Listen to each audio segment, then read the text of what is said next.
Here's how to fix Rust crashing when joining a server. Open Control Panel, set the view to large icons and click Network and Sharing Center.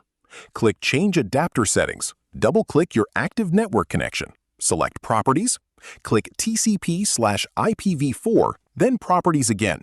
Set it to Obtain an IP address automatically and check Use the following DNS server addresses, entering 8.8.8.8 and 8.8.8.4.4. Click OK, close everything, and test the game. If that does not help, search for Advanced System Settings and open it. Under Performance, click Settings, go to the Advanced tab, and click Change under Virtual Memory. Untick the Automatic option, select Custom Size, and set both the initial size and maximum size to 14,000, then click Set and OK. Windows will prompt that a restart is required. Confirm and restart your computer. Open Rust again, and the crashing issue should be resolved.